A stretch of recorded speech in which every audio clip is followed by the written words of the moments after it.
Students, आज हम इस वीडियो में करेंगे contemporary India and education paper second का टॉपिक है national policy on education 1986। National policy on education, जैसा कि अभी हाल ही में आपने 2019 से नई शिक्षा नीति के बारे में भी सुना होगा, न्यू एजुकेशन पॉलिसी 2019, जो अभी नरेंद्र मोदी सरकार के द्वारा जिस पे सारे भारतवर्ष में व्यू मांगे गए थे उस पर, और वो भी प्रोसेस में है। सिमिलरली ये नेशनल पॉलिसी ऑन एजुकेशन 1986, जो कि उस समय कांग्रेस गवर्नमेंट थी, राजीव गांधी की सरकार थी, तब भारतीय शिक्षा व्यवस्था को दुरुस्त करने के लिए इसे लॉन्च किया गया था। तो इसके बारे में आज चर्चा करेंगे। जैसा कि आप इस स्लाइड पे देख रहे हैं कि आपका ये पेपर सेकंड है, नेशनल पॉलिसी ऑन एजुकेशन जो टॉपिक है, formulation and implementation of NPE is a landmark in the history of education in India.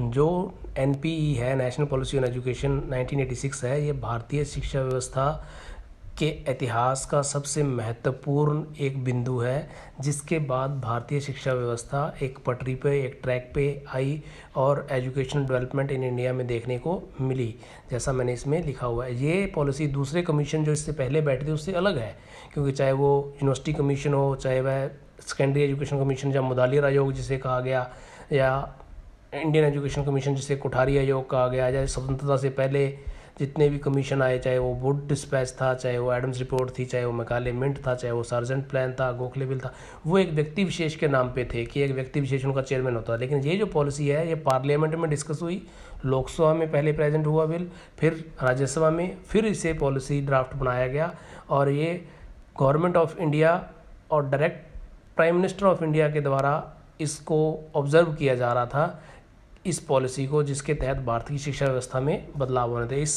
Policy के अंतर्गत पूरे भारतवर्ष में जितने भी एजुकेशनल स्टेक होल्डर्स हैं या मिनिस्टर्स हैं, स्टेट डिपार्टमेंट ऑफ एजुकेशन है, और इवन ग्राउंड लेवल तक इस पॉलिसी का जो ड्राफ्ट था उसे सर्कुलेट किया गया।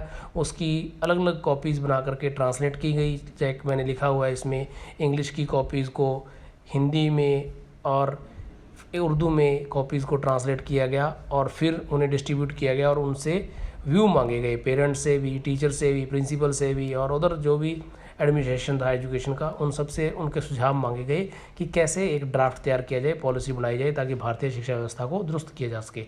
तो ये मैंने आपकी स्क्रीन पे आपको दिख रहा है, आप यहाँ से पढ़ सकते हो सारा। तो एक जो डिटेल एक फॉर्मेट में ये बनाएगी, इसके 12 पार्ट्स थे, और इसमें 157 पैराग्राफ्स थे।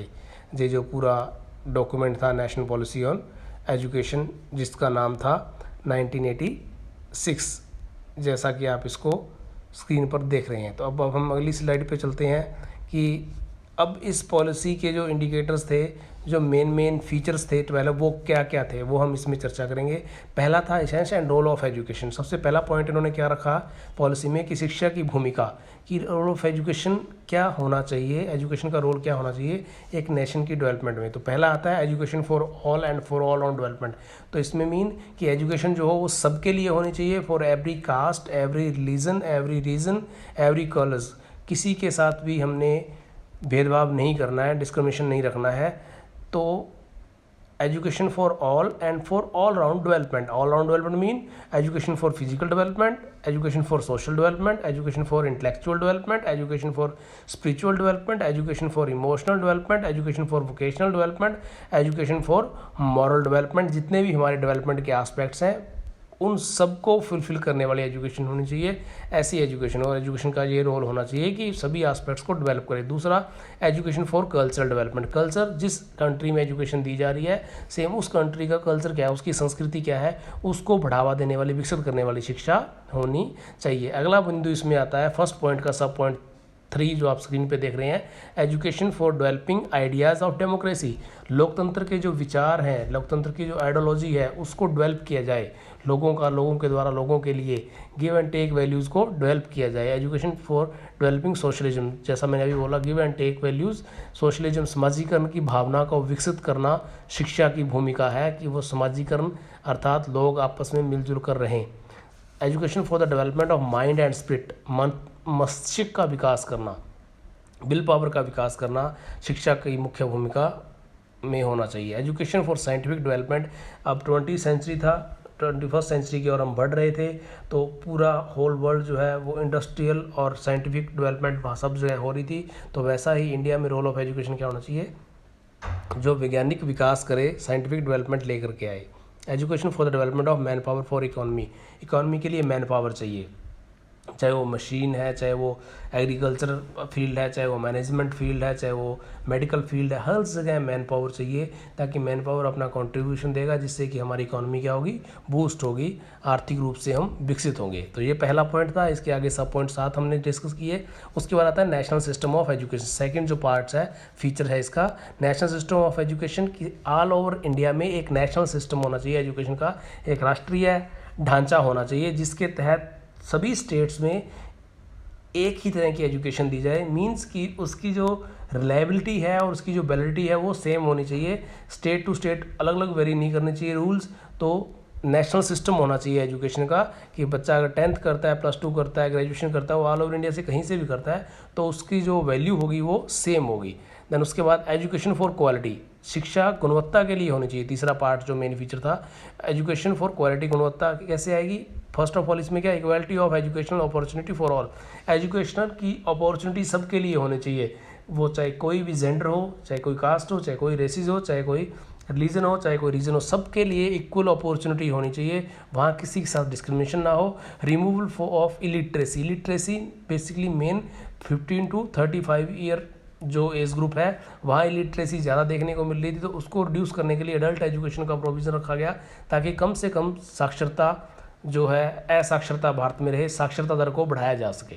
तो 3 पॉइंट जो मेन स्क्रीन पे आपने देखे, फीचर टोटल हैं 12, जिसमें से 3 हमने डिस्कस कर लिए हैं। अगली स्क्रीन पे हम चलते हैं। तो अगली स्क्रीन में 4th पॉइंट है reorganisation of education at different level. Reorganisation अर्थात पुनः संगठन, शिक्षा का पुनर्संगठन करना, reorganisation of education different level. Different level, first child centred education होनी चाहिए, टीचर सेंटर्ड एजुकेशन नहीं होनी चाहिए, या एडमिनिस्ट्रेशन सेंटर्ड एजुकेशन नहीं होनी चाहिए। चाइल्ड सेंटर्ड, अध्यापक से के अलावा बालक केंद्रित शिक्षा होनी चाहिए। Operation blackboard to be launch, operation blackboard ये क्या था कि बेसिकली इसे लॉन्च किया गया था quality improvement in primary education in India, कि भारत में कि प्राथमिक शिक्षा में सुधार लाने के लिए ऑपरेशन ब्लैक बोर्ड को लॉन्च किया गया था। इसके तहत क्या था, ऑपरेशन ब्लैक बोर्ड का मतलब ये नहीं कि ब्लैक बोर्ड हो, इसके लिए क्या था कि प्रॉपर 2 कमरे हों, एक बरामदा हो, उनके आगे प्रॉपर टॉयलेट फैसिलिटीज़ हो, for girls separate toilet facility, for boys separate toilet facility,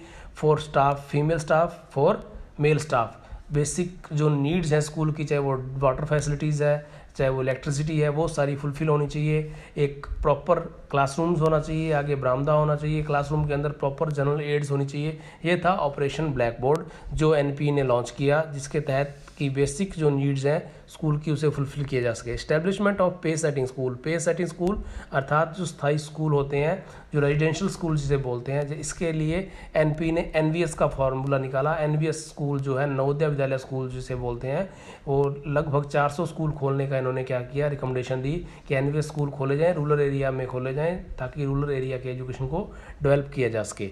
तो उसके बाद आता है technical and management education. Technical and management education, इसमें एक रह गया 4th में last, introduction of vocational education programme. Vocational education programme introduce किए जा सकें, ताकि जो हमारा यूनिवर्सलाइजेशन के तहत जैसा हम शिक्षा का सार्वभौमिकरण कर रहे हैं, वैसे ही वोकेशनलाइजेशन के तहत शिक्षा को व्यवसाय के साथ जोड़ करके लगभग 25% का टारगेट इन्होंने लिया कि शिक्षा का वोकेशनलाइजेशन हो, कि 100 में से 25 बच्चे जो हैं वो वोकेशनलाइजेशन के तहत शिक्षा ग्रहण करें। उसके बाद आता है technical and management education, computer literacy और promoting the private institution. Technical and management education को बढ़ावा मिलना चाहिए, इसके लिए कंप्यूटर लिटरेसी, कंप्यूटर के कोर्सेज ज़्यादा होने चाहिए, क्योंकि मशीन वर्ल्ड है। इसके इस पर्पज़ से, इस पॉइंट ऑफ व्यू से private institution, government of India, जब हमारा भारत विकासशील देश है, तो यहाँ क्या है कि इतने रिसोर्सेज नहीं है गवर्नमेंट के पास कि हर घर तक एजुकेशन को पहुंचा सकते, इसलिए उन्होंने कहा कि प्राइवेट इंस्टीट्यूशन को भी क्या किया जाना चाहिए, प्रमोट किया जाना चाहिए, ताकि वो भी शिक्षा के अंतर्गत अपना योगदान दे सकें। मेकिंग द सिस्टम वर्क, एक सिस्टम होना चाहिए काम करने का, प्रॉपर इन्वायरमेंट होना चाहिए, हरासमेंट नहीं होनी चाहिए, बर्डन फ्री इन्वायरमेंट होना चाहिए, freedom for innovation and creativity, बच्चे को ऐसा इन्वायरमेंट प्रोवाइड करवाया जाए जिससे कि उसकी सृजनात्मकता में विकास हो। फ्रीडम अर्थात सृजनात्मक विचारों को स्वतंत्रता उसके मिले। All teacher should teach and all students should study. तो सभी अध्यापक जो हैं वो पढ़ाने के उद्देश्य से स्कूल में आए और बालक पढ़ने के उद्देश्य से। तो एक अच्छा इन्वायरमेंट सिस्टम ऑफ वर्क बनाना चाहिए। उसके बाद आता है reorienting the content and process of education. Education का प्रोसेस है, जो कंटेंट है उसे भी दोबारा उस पर ध्यान देना चाहिए, पुनः संगठित करना चाहिए, जिसमें कि कल्चर ऑफ कंटेंट्स, जो कंटेंट का कल्चर है वो उसे इम्प्रूव करना चाहिए। Then fostering internal and universal values, जो इंटरनल वैल्यूज़ हैं किसी पर्सन की इंडिविजुअल और यूनिवर्सल वैल्यूज़ हैं उन्हें भी उस पर फोकस करना चाहिए, देखना चाहिए कि वो कौन कौन सी वैल्यूज़ हमने सिलेबस में कंटेंट में रखनी है। Providing meaningful work experience. Meaningful work experience अर्थात कि चाहे वो लर्नर है, चाहे वो टीचर्स है, चाहे वो स्टेक होल्डर्स है, चाहे वो एडमिनिस्ट्रेटर है, तो मीनिंगफुल एक्सपीरियंस होना चाहिए, वर्क एक्सपीरियंस होना चाहिए कि काम अगर वो कर रहा है तो उसके बदले में उसे प्रोडक्शन अगर हो रहा है तो उसकी आउटपुट के बदले उसे कुछ अर्निंग भी होनी चाहिए। तो उसके बाद आता है डेवलपिंग कॉन्शियसनेस ऑफ इन्वायरमेंट। एक चेतन वातावरण होना चाहिए जिसमें कि हम अपने आप को भी और लर्नर और टीचर और एडमिनिस्ट्रेशन सबका विकास हो सके। Then examination for qualitative improvement. Examination जो होना चाहिए वो गुणात्मक सुधार के लिए होना चाहिए। जो भी एग्ज़ाम लिए जा रहे हैं, चाहे वो ऑब्जेक्टिव है, चाहे वो डिस्क्रिप्टिव है, चाहे वो ऐसे टाइप है, चाहे वो प्रैक्टिकल है, तो क्वालिटेटिव इम्प्रूवमेंट ऑफ एजुकेशन के लिए एग्ज़ाम होना चाहिए। दैन 9th पॉइंट था the teacher and teacher education. Teachers को अच्छी ट्रेनिंग देनी चाहिए, ट्रेनिंग मिलनी चाहिए, अच्छे ट्रेन टीचर्स होने चाहिए for primary level, for secondary level, for senior secondary, for higher level.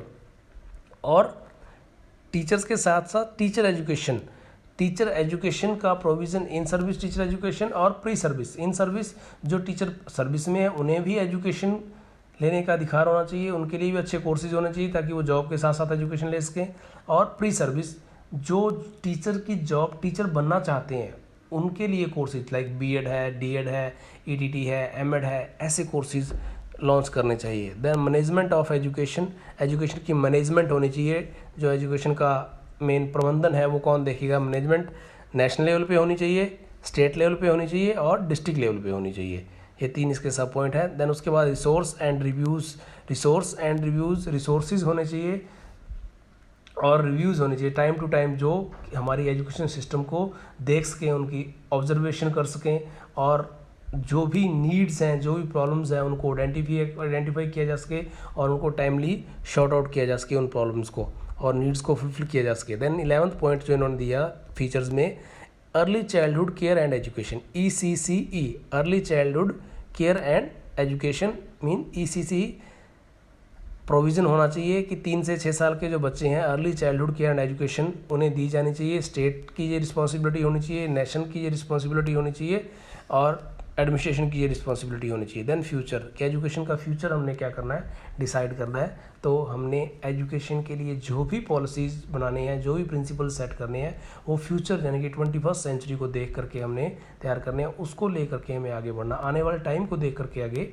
Education हमें देनी चाहिए, ऐसा एजुकेशन हमें फ्रेमवर्क करनी चाहिए। तो ये कुल इसके 12 बेसिक फीचर्स थे और उसके आगे सब पॉइंट मैंने लिखे हैं जो आपकी स्क्रीन पे आपने देख लिए हैं, ये आपने एक्सप्लेन करने हैं। जैसा कि हमने पिछले कमीशन में रिकमेंडेशन की थी, तो वैसे ही ये रिकमेंडेशन है, मान सकते हैं इसकी, कि ये 12 पॉइंट्स पे एनपी ने क्या किया था, फोकस किया था। उसके बाद अगली स्लाइड में आप देखेंगे इसकी मेरिट्स क्या क्या थी और इसकी लिमिटेशन क्या थी। मेरिट्स जो इसने मेन बातें रखी, अच्छी बातें जो थी, गुण थे जो इनकी रिकमेंडेशन में या इनके जो फीचर्स में, पहला है नेशनल सिस्टम ऑफ एजुकेशन। सबसे पहले इन्होंने क्या दिया कि शिक्षा का एक राष्ट्रीय ढांचा, इन्होंने उसके बारे में चर्चा की। नेशनल सिस्टम होना चाहिए, इक्वल होना चाहिए कि बच्चा कहीं भी पढ़े उसकी स्टडी की वैल्यू, उसकी एजुकेशन की वैल्यू सेम होनी चाहिए पूरे इंडिया में।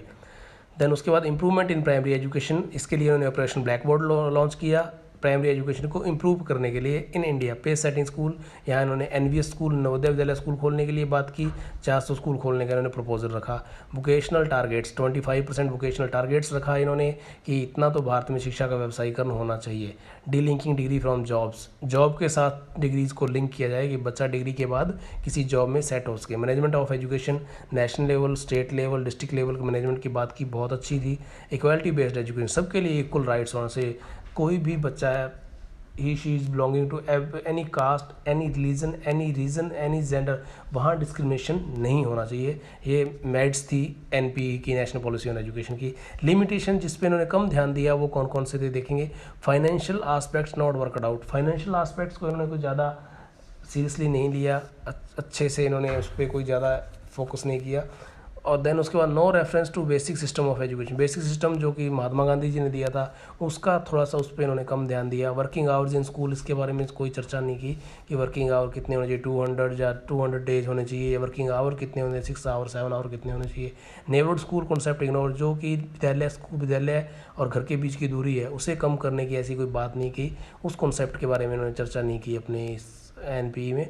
नो टाइम बाउंड, कोई टाइम बाउंड नहीं रखा गया कि इतने टाइम तक हम इस परसेंट को, इस लेवल को अचीव कर लेंगे। तो ये थोड़ी सी लिमिटेशन भी हर कमीशन में देखने को मिलती हैं, वैसे ही इसमें भी थी। लेकिन फिर भी एनपी जो था एक बैकबोन हम कह सकते हैं इंडियन एजुकेशन डेवलपमेंट में, कि भारतीय शिक्षा के विकास की जो मुख्य रीढ़ की हड्डी तो एनपी था। और एनपी के द्वारा इम्प्लीमेंट की हुई पॉलिसीज़, रूल्स, रेगुलेशंस जो था वो आज तक चले आ रहे हैं टिल प्रेजेंट तक। उसके बाद पॉलिसी नहीं बनी है कोई जिसे हम नेशनल पॉलिसी, नेशनल लेवल की पॉलिसी कह सकें। और जो अभी दोबारा बनाने की कोशिश चल रही है, प्रोसेस में है, एनपी के बाद जो है नई शिक्षा नीति 2019। तो ये इसकी मेरिट्स थी और इसकी क्या थी, लिमिटेशंस थी। देन उसके बाद हम अगली स्लाइड में करते हैं main scheme launch as a result of the programme of action 1986। कौन कौन सी स्कीम्स लॉन्च कर दी गई गवर्नमेंट ऑफ इंडिया के द्वारा। जब एनपी ने अपनी रिकमेंडेशन दे दी, अपना प्रपोजल दे दिया, अपनी रिपोर्ट सबमिट कर दी, 12 फीचर्स उसके थे और 157 पैराग्राफ्स थे, और उनको जब सबमिट कर दिया तो क्या क्या लॉन्च हुआ इंडिया में एजुकेशन सिस्टम में, कहाँ कहाँ उसको लॉन्च किया गया, किसे अपनाया गया। तो पहला था नेशनल सिस्टम अपना लिया गया ऑफ एजुकेशन, जिसमें क्या आता है philosophical sociological foundation based on constitutional principles, की फिलोसफिकल सोशोलॉजिकल बेस्ड जो है प्रिंसिपल रखे गए एजुकेशन के। देन उसके बाद आता है universal access to education, education को पूरे इंडिया में तक पहुंचाने की जो एक मेन टारगेट था, वो सबको एजुकेशन मिले, वहाँ तक एजुकेशन दी गई। एजुकेशन से दूर ना रहे कोई, चाहे वो लड़का है, चाहे लड़की है, चाहे किसी जाति धर्म का है, शिक्षा के अंतर्गत उसे लेके आना है। कॉमन एजुकेशन स्ट्रक्चर 10+2+3 को पूरे यूनिवर्सल लेवल पे पूरे इंडिया में, ऑल ओवर इंडिया में इसे क्या कर दिया गया, लॉन्च कर दिया गया, नेशनल सिस्टम बना दिया गया। दैन उसके बाद education for international understanding, international understanding अर्थात हमारे बाहर के देशों के साथ हमारे कैसे रिलेशन है, उसके लिए उन कंटेंट को भी करिकुलम के अंडर लिया गया और इससे एजुकेशन डेवलपमेंट को बढ़ावा मिले। Minimum level of learning, minimum level क्या होना चाहिए लर्निंग का, कि क्या हमने लर्न करना है, वो एज ए टीचर और एज ए लर्नर की मिनिमम लेवल सेट किया गया लर्निंग का, कि आपका मिनिमम लेवल क्या है लर्निंग का, कितना हमने लर्न करना है, किस क्लास में कितना हमने लर्न करना है। तो ये नेशनल सिस्टम में रखा गया। प्रमोशन ऑफ स्टेट लैंग्वेज को प्रमोट किया गया, चाहे वो हिंदी है, चाहे वो पंजाबी है, चाहे वो मराठी है, चाहे वो गुजराती है, स्टेट लैंग्वेज को प्रमोट किया गया। ओपन एंड डिस्टेंस लर्निंग, जो बच्चे रेगुलर नहीं पढ़ सकते उनके लिए इसे भी लॉन्च किया गया पूरे इंडिया में, डिस्टेंस एजुकेशन के थ्रू कोई पढ़ सकता है। Meaningful participation, centre and state की मीनिंगफुल पार्टिसिपेशन, चाहे वो एक्सपेंडिचर हो, चाहे वो नीड्स एंड प्रॉब्लम को आइडेंटिफाई करना हो, दोनों की एक जवाबदेही शुरू हुई। Then education for all, for all means for every caste, every religion, every region, every gender, सबके लिए शिक्षा का प्रावधान किया गया। पहला पॉइंट ये। दूसरा आता है reconstruction of curriculum, feature of curriculum की करिकुलम को रिकंस्ट्रक्शन किया गया, पुनः संगठित किया गया इस पॉलिसी की रिकमेंडेशन के तहत ऑल ओवर इंडिया में। कॉमन कोर करिकुलम, सारे भारतवर्ष में कॉमन करिकुलम चलाया गया, अर्थात कंटेंट सबका सेम हो, चाहे बच्चा कहीं भी डिग्री, कहीं भी डिप्लोमा, कहीं भी कोई स्कूल एजुकेशन ले रहा है। तो मिनिमम लेवल ऑफ लर्निंग जी हमने पहले चर्चा कर ली है। द कल्चरल पर्सपेक्टिव को भी करिकुलम में जगह दी गई, भारतीय संस्कृति को भी जगह दी गई, चाहे वो सोशल स्टडी में दी गई, चाहे वो लैंग्वेज में दी गई, तो कल्चर को जगह। वैल्यू एजुकेशन की मूल्यवान शिक्षा और शिक्षा के द्वारा मूल्यों को बढ़ावा देने के लिए करिकुलम में कंटेंट को समाहित किया गया। देन लैंग्वेजेस, 3 लैंग्वेज फार्मूला को अपनाया गया, अडॉप्ट किया गया, जिसमें एक नेशनल लेवल लैंग्वेज, एक रीजनल लैंग्वेज या स्टेट लैंग्वेज आपकी जो भी है, जिसे हम मदर टंग भी कह सकते हैं, और एक आपकी जो हमारी फॉरेन लैंग्वेज को रखा गया, चाहे इंग्लिश, हिंदी और आप एक पंजाबी, ये 3 लैंग्वेज का एग्जांपल देख सकते हो। मीडिया एंड एजुकेशन टेक्नोलॉजी के सब्जेक्ट को बढ़ाया गया और उस कंटेंट को इम्प्रूव किया गया, बच्चे को एजुकेशन टेक्नोलॉजी के सब्जेक्ट ज़्यादा से ज़्यादा प्रोवाइड किए जा सकें। वर्क एक्सपीरियंस की बच्चा खुद कर सीखे, और यूनिवर्सलाइजेशन की तरह वोकेशनलाइजेशन जो मैंने बात की थी कि शिक्षा के साथ साथ किसी वोकेशन की एजुकेशन भी बच्चे को दी जाए, किसी व्यवसाय की शिक्षा दी जाए, तो उसके लिए वर्क एक्सपीरियंस, चाहे वो मेटल वर्क है, चाहे वो वुड वर्क है, चाहे वो फिशरी है, चाहे वो टेलरिंग है, ऐसे कुछ कोर्सेज़ को जगह दी गई स्कूल एजुकेशन में। इन्वायरमेंट एंड एजुकेशन, एजुकेशन का इन्वायरमेंट जो है, हमारा जो इन्वायरमेंट है उसको एजुकेशन में समाहित किया गया कि एजुकेशन के द्वारा इन्वायरमेंटल इश्यूज़ जो हैं उन्हें भी डिस्कस किया जाए, उन्हें भी जगह दी गई कंटेंट में। मैथमेटिक्स को बढ़ावा दिया गया, साइंस एजुकेशन को बढ़ाया गया और स्पोर्ट्स एंड फिजिकल एजुकेशन को भी इसमें बढ़ावा दिया गया। देन उसके बाद आता है थर्ड पॉइंट मेन जो लॉन्च हुआ, नवोदय विद्यालय स्कूल जो हैं वो लॉन्च किए गए ऑल ओवर इंडिया में। तो पे सेटिंग स्कूल रूरल एरिया में बेसिकली उन्हें इस्टेब्लिश किया गया। इसके जो फीचर्स होते हैं मैंने इसमें दे रखे हैं, आप पढ़ सकते हैं कि इनके क्या क्या फीचर्स होते हैं। टैलेंटेड स्टूडेंट्स के लिए ये होता है और ये रेजिडेंशियल होते हैं, पूरी तरह से फ्री एजुकेशन इनमें दी जाती है और मेनली रूरल एरिया के लिए इस कॉन्सेप्ट को बनाया गया था, रूरल एरिया में ही इन्हें ओपन किया जाता है। देन उसके बाद नेशनल इंटीग्रेशन को ये बढ़ावा देते हैं, राष्ट्रीयकरण को। इनमें जो एडमिशन होता है वो एक एप्टीट्यूड टेस्ट के थ्रू होता है और 3 लैंग्वेज फार्मूला को ये इम्प्लीमेंट करते हैं और ये गवर्नमेंट ऑफ इंडिया के अंतर्गत ministry of human resource development के द्वारा रन किए जाते हैं। मिनिस्ट्री MHRD इंडिया के द्वारा इन्हें क्या किया जाता है, रन किया जाता है। तो उसके बाद अगला पॉइंट आता है ऑपरेशन ब्लैक बोर्ड। इसे भी for the quality improvement in primary education पूरे भारतवर्ष में क्या किया गया, लागू किया गया ऑपरेशन ब्लैक बोर्ड को। देन उसके बाद आता है वोकेशनलाइजेशन ऑफ एजुकेशन, शिक्षा को व्यवसाय के साथ जोड़ने के लिए व्यवसायीकरण के जो कॉन्सेप्ट था उसे सीरियसली लेकर के पूरे भारतवर्ष में वोकेशनल कोर्सेज़ को लॉन्च किया गया, एजुकेशन को वोकेशन के साथ जोड़ा गया और सेकेंडरी एजुकेशन का वोकेशनलाइजेशन किया गया। तो ये जो मेन फीचर जो हमने अभी डिस्कस किए हैं कि ये रिज़ल्ट था NP का जो कि गवर्नमेंट ऑफ इंडिया ने जिनमें से मेन जो क्या इम्प्लीमेंट किया भारतवर्ष में NP के जो पार्ट्स थे, जो रिपोर्ट्स थी उसके आधार पे। तो ये वो पॉइंट्स थे जो इन्हें इम्प्लीमेंट किया गया एजुकेशन सिस्टम में और ये आज भी इम्प्लीमेंटेड है, आप देख सकते हो। आज की जो वर्तमान शिक्षा व्यवस्था है उसमें भी आपको ये पॉइंट देखने को मिलेंगे। तो उसके बाद आता है कंक्लूजन, आप सबको कंक्लूड कर दोगे इस पॉलिसी को। पहले जो थे वो कमीशन थे, ये पॉलिसी है, इसे आप कंक्लूड करोगे कि इसकी क्या मेरिट्स थी, क्या डीमेरिट्स थी, कैसे ये बैठा, क्यों इसकी ज़रूरत पड़ी, ये सब आप कंक्लूजन में लिखोगे। तो होप्स हो कि ये आपको समझ आ गया होगा ये टॉपिक NP 1986। अगर आपको अच्छे से समझ आया तो मेरी वीडियो को लाइक करें और मेरे चैनल को सब्सक्राइब करें। Thank you so much.